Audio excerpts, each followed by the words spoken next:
ఉమ్మడి ఖమ్మం జిల్లాలో నూతనంగా ఏర్పడిన ఏదులాపురం మున్సిపాలిటీలో అన్ని పార్టీలు ప్రచారాన్ని హోరెత్తిస్తున్నాయి. టీఆర్ఎస్ టీడీపీ బలపరుస్తున్న సిపిఎం పార్టీ 31వ వార్డు కౌన్సిలర్ గా ఉరడి హైమావతి సుదర్శన్ రెడ్డిలు పోటీ చేస్తున్నారు.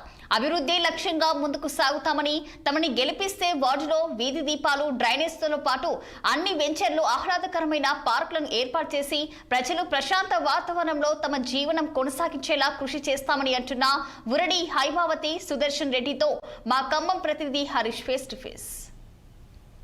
ఏదులాపురం మున్సిపాలిటీలో ప్రచారం హోరెత్తుతుంది. అటు కాంగ్రెస్ పార్టీ, బీఆర్ఎస్, బీజేపీ, టీడీపీ, సిపిఎం, సిపిఐలు అన్ని పార్టీలు తమ వ్యూహాలను రచిస్తూ ప్రచారాన్ని హోరెత్తిస్తున్నారు. మనతో ఇప్పుడు మాట్లాడేందుకు బీఆర్ఎస్, టీడీపీ బలపరిచిన సిపిఎం అభ్యర్థి ఊరడి హైమావతి గారు ఉన్నారు. వారితో మాట్లాడి ప్రచారం ఎలా కొనసాగుతుందో తెలుసుకుందాం. మేడం, చెప్పండి, ప్రచారం ఎలా చేస్తున్నారు? చాలా బ్రహ్మాండం జరుగుతుందండి. గత 4 రోజుల నుంచి ఈ ప్రాంతంలో మున్సిపాలిటీ ఎన్నికలు జరుగుతున్న సందర్భంగా ముఖ్యంగా 31వ వార్డు నుండి టీడీపీ, బీఆర్ఎస్ బలపరిచిన సిపిఎం అభ్యర్థిగా మా సతీమణి ఊరడి హైమావతి గారు పోటీ చేస్తున్నారు. మీకు తెలుసు, ఈ ప్రాంతంలో అనేక 15 సంవత్సరాల నుంచి ఎన్నికలు లేనటువంటి పరిస్థితి ఉంది. ఎన్నికలు జరగబోతున్నాయి. ఈ వచ్చేటువంటి ఈ మీటింగులో కూడా ఈ యొక్క సిపిఎం అభ్యర్థిగా మమ్మల్ని గెలిపిస్తే ఈ యొక్క దాంట్లో పేద ప్రజల తరఫున మాట్లాడటానికి అవకాశం ఉంటుందని మాట్లాడటానికి మేము ప్రయత్నం చేస్తామని తెలియజేస్తున్నాను. ముఖ్యంగా ఈ ప్రాంతంలో అనేకమైన వెంచర్లు వచ్చినాయి. ఈ ప్రాంతంలో ఆ వెంచర్లలో ఏ వెంచర్లో కూడా ఒక పార్కు లేనటువంటి పరిస్థితి ఉంది. ఈ ప్రాంతంలో అనేక మంది విశ్రాంతి ఉద్యోగస్తులు ఉన్నారు, వృద్ధులు ఉన్నారు, పిల్లలు ఉన్నారు. వాళ్ళకి సేద తీర్చుకోవడానికి ఎలాంటి పార్కు లేనటువంటి పరిస్థితి ఉంది.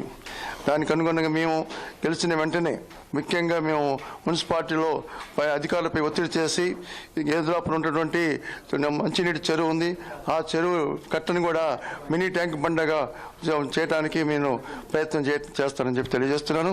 అదేవిధంగా చెరువు కూడా ఆక్రమణకి గురవుతుంది. ఆ చెరువుని కూడా అనేకసార్లు మేము జిల్లా కలెక్టర్ గారికి ఎన్నోసార్లు వినతి పత్రం ఇవ్వడం జరిగింది. ఈసారి మేము చెప్పింది ఏంటంటే, మేము గెలిచిన వెంటనే చెరువు చుట్టూ కూడా వాకర్స్ నడవడానికి కూడా దానికి సంబంధించినటువంటి దాన్ని కూడా నిధులు ఏర్పాటు చేయించే విధంగా పై అధికారులు ఒత్తిడి చేస్తానని చెప్పి తెలియజేస్తున్నాను. సిపిఎంకు ఓటేయాలంటే ఏం చెప్తారు? మీరు ఇన్ఛార్జిగా ఉన్నారు, ఏం చెప్తారు? ఏదులాపురం 31వ డివిజన్ ప్రజలందరికీ నమస్కారం. మనందరికీ తెలుసు, ఊరడి హైమావతి గారు, సుదర్శన్ రెడ్డి గారు అనేక సంవత్సరాలుగా ఈ గ్రామంలో ఉన్నటువంటి పేద ప్రజల సమస్యల మీద పనిచేస్తూ ఉన్నారు. వ్యక్తిగత సమస్యల మీద కూడా ఎవరికి ఏ సమస్య వచ్చినా పగలు రాత్రి అనే సంబంధం లేకుండా ఈ గ్రామాన్ని అంటిపెట్టుకొని, ప్రజలను అంటిపెట్టుకొని వాళ్ళు పనిచేసుకుంటూ వస్తూ ఉన్నారు. వాళ్ళకి, ఆ కుటుంబానికి ఈ గ్రామంలో సిపిఎం పార్టీ తరఫున పోటీ చేయడానికి అవకాశం వచ్చింది. ప్రజలు వారిని గెలిపించి అవకాశం ఇవ్వాలని చెప్పేసి విజ్ఞప్తి చేస్తూ ఉన్నాం. అనేక పనులు చేయడానికి అధికారం వాళ్ళకి ఇస్తే మాత్రం గెలిపిస్తే అనేక పనులు చేయొచ్చు, అందుబాటులో ఉండొచ్చు. మరింతగా వాళ్ళ సేవల్ని మనం పొందడానికి అవకాశం ఉంటుంది. చాలామంది ఈ గ్రామంలో అనేక సంవత్సరాలుగా అధికారం అనుభవిస్తున్న వాళ్ళు కేవలం ఎన్నికల సందర్భంగా మాత్రమే మన దగ్గరకు వచ్చి ఓటు అడుగుతున్నారు. ఎన్నికల సందర్భంగానే ప్రజలు గుర్తొస్తున్నారు. కానీ ఈ కుటుంబం కానీ, ఈ గ్రామంలో సిపిఎం పార్టీ కానీ ఎప్పుడూ ప్రజలను అంటి పెట్టుకుని ఉంటుంది, సర్వీస్ చేస్తూ ఉంది. అది హాస్పిటల్ సమస్య కావచ్చు, ఇతర సమస్యలు కావచ్చు, ఏదొచ్చినా అందుబాటులో ఉంటున్నారు. కాబట్టి మీరు అందరూ ఆలోచించాల్సినటువంటి సమయం ఆసన్నమైంది.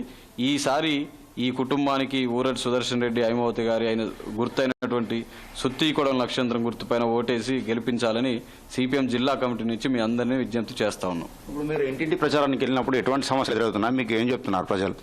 ముఖ్యంగా ఇంటికి వెళ్ళినప్పుడు ఏదులాపురం చెరువు పక్కన ఉన్న మంచినీటి చెరువు పక్కన ఉన్నటువంటి శ్మశాన వాటిక ఉంది. ఆ వాటిక శ్మశాన వాటికకి మరియు చెరువుకి మధ్యలో కూడా డంపింగ్ యార్డ్ ఏర్పాటు చేశారు.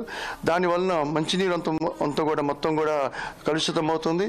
కాబట్టి మేము గెలిచిన వెంటనే కూడా అధికారులపై ఒత్తిడి చేసి ఆ డంపింగ్ యార్డ్ని తరలించడానికి ప్రయత్నం చేస్తాం. మేము అదేవిధంగా ప్రతి ఒక్క అనేక మంది ఉన్నారు గ్రామంలో, ఇళ్ళ స్థలాలు లేకుండా అనేక మంది ఉన్నారు. వాళ్ళకు కూడా మేము హామీ ఇస్తున్నాం. గెలిచిన వెంటనే ఈ సభలు గ్రామ సభ లాంటి శాసన మన అసెంబ్లీలో మున్సిపాలిటీలో ఈ యొక్క దాంట్లో కూడా లేవనెత్తేసి ప్రతి పేదవాడిని కూడా ఇళ్ల స్థలము ఇల్లు వచ్చే విధంగా నేను ప్రయత్నం చేస్తామని చెప్పి తెలియజేస్తున్నాను. ముఖ్యంగా అదే కాదు, ఈ ప్రాంతంలో చూసినప్పుడు ముఖ్యంగా అనేక కార్పొరేట్ హాస్పిటల్ వైద్యం చేసుకొని అనేక మంది పేదలు అప్పుల పాలైన పరిస్థితి చూసి నేను ఈ గ్రామంలో మొట్టమొదటిసారిగా గౌరవనీయులు మాజీ పార్లమెంట్ సభ్యులు సిపిఎం పార్టీ రాష్ట్ర కార్యదర్శి కామ్రేడ్ తమ్మినేని వీరభద్రం గారి నేతృత్వంలో నేను ఆ రోజే ఈ గ్రామంలో నుంచి స్టార్ట్ చేశాను సీఎం రిలీఫ్ ఫండ్ అనేది. అంతకుముందు ఈ గ్రామంలో కూడా ఎవరు కూడా ఇప్పించినటువంటి పరిస్థితి ఉంది. అప్పటి నుంచి ఇప్పటి వరకు నేను ఈ ప్రాంతంలో 2 కోట్ల పైగా కూడా సీఎం రిలీఫ్ ఫండ్ ఇప్పించినటువంటి ఘనత మా సిపిఎం పార్టీకే దక్కుతుంది. అదే కాదు, పేద ప్రజలకి ఏది వచ్చినా, ఏ ఆపద వచ్చినా, ఏ సమస్య వచ్చినా ముందుండి పోరాడేది సిపిఎం పార్టీ. అదేవిధంగా కొంతమంది హైదరాబాద్ కార్పొరేట్ హాస్పిటల్ పోవాల్సి వచ్చినా కానివ్వండి, ఖమ్మం హాస్పిటల్ పోవాల్సి వచ్చినా కానీ నేను ముందుండి వాళ్ళందరూ తీసుకెళ్లేసి డాక్టర్తో మాట్లాడేసి వాళ్ళకి సరైన వైద్యం చేయించేసి ఇంటికి తిరిగి తీసుకొచ్చిన పరిస్థితి ఉంది.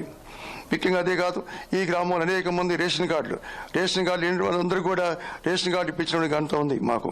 అదే గత 10 సంవత్సరాల క్రితమే ఇక్కడ మాజీ పార్లమెంట్ సభ్యులు నామా నాగేశ్వరరావు ఆధ్వర్యంలో మేము ఈ ప్రాంతంలో పేద ప్రజల తరపున అందరినీ కలిసి పేద ప్రజలను తీసుకెళ్లేసి గ్యాస్ కావాలని చెప్పేసి 450 మంది గ్యాసులు కూడా ప్రతి ఒక్కరు కూడా ఇప్పించిన ఘనత సిపిఎం పార్టీకే దక్కుతుంది. సిపిఎం అంటేనే ప్రజా పోరాటాల ద్వారా అన్ని సమస్యలు పరిష్కరిస్తామని, రాబోయే రోజుల్లో తనను గెలిపిస్తే అభివృద్ధి చేస్తామని హైమావతి గారు చెప్తున్నారు. కెమెరామెన్ బాబుతో 6 టీవీ ఖమ్మం.